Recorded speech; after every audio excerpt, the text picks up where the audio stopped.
ஐயோ ஐயோ செம காமெடி மக்களே. 2வது ப்ரோமோ பார்த்தீங்களா? இவர் கேட்குறாராம் விஜய் சேதுபதி, நானும் ஒவ்வொரு முறையும் உங்கள் கண்ணில் வந்து கப்பை தேடுறேன், இந்த சீசனில் ஒருத்தருக்கு கூட கப் எடுக்கணும்னு சொல்லிட்டு ஒரு ஆர்வம் உங்களோட கண்ணில் தெரியலையேன்னு சொல்லிட்டு.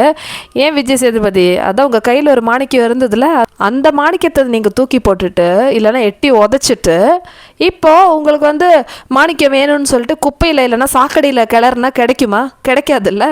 ஒருத்தி இருந்தா 24 மணி நேரம் கேமை பற்றியே யோசிச்சுட்டு செம்ம ஃபயராக செம்ம போல்டாக வந்து ஒருத்தி இருந்தா, அவளை வந்து அசிங்கப்படுத்தி எல்லாரும் முன்னாடி வந்து கேவலப்படுத்தி ஒரு வார்த்தை கூட சொல்லாமல் வெளியே அனுப்பி இப்போ வந்து யார் கண்லேயும் வந்து கோப்பை தெரியல, கோப்பை கிடையாது, இனிமேல் எதுவுமே கிடைக்காது, எல்லாம் திண்டாடுங்க, பிச்சை எடுங்க நல்லா.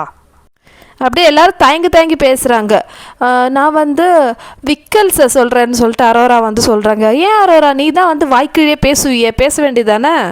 பணப்பட்டி எடுக்கிறது விக்கல்ஸுன்னு சொல்லிட்டு தயங்கி பேசுகிறாங்க. திவ்யாக்கெல்லாம் வாய் எங்கே போச்சு? அதான் 7 நாக்கு இருக்கே ஓனக்கழுவி, நல்லா வண்டியாக பேசுவியே, எல்லாரும் சொல்ல வேண்டியதானே? எங்கே போச்சு உன் ஃபயர் எல்லாம் பாருக்கிட்ட மட்டும்தானா? மாற்றி சொல்கிறாங்கப்பா.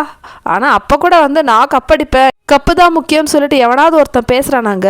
இல்லை, இனிமேல் வந்து எல்லா அப்புறமும் வந்து எப்படின்னா ஆறிப்போன கஞ்சி மாதிரி தான் இருக்கும். எனக்கு பார்க்குறதுக்கு செம்ம குஷியாக இருக்குது. ஏன்னா இவ்வளோ வாரமாக வந்து ஒவ்வொரு வாரம் வீக்கெண்டில் வந்து ப்ரமோ என்னவா இருக்கும்னு சொல்லிட்டு வெயிட் பண்ணிட்டு இருப்போம்.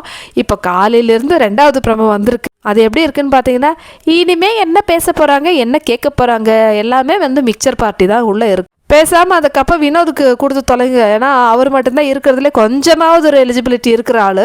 ஸோ வினோது கொடுத்துடலாம். இந்த மிச்சரை விட அவர் வந்து எவ்வளோ பெட்டர். நமத்து போன அப்பளம், ஆறி போன கஞ்சி, அந்த மாதிரி தான் வந்து எல்லா ப்ரோமோவும் வரப்போகுது மக்களே. இனிமேல் எந்த ஒரு எக்ஸ்பெக்டேஷனும் தேவையில்லை. பிக் பாஸ் எப்பவுமே வந்து கடைசி 2 வாரம் தான் வந்து சூடு பிடிக்கும். ஆனால் இங்கே எப்படின்னா நல்லா எரிஞ்சிக்கிட்டுற நெருப்பை வந்து அவங்களே வந்து தண்ணி ஊற்றி பெரிய ஃபயர் ஃபோர்ஸ்லாம் வந்து கூப்பிட்டு தண்ணி ஊற்றி அணைச்சிட்டாங்க. ஸோ செம்ம ஹாப்பி எனக்கு.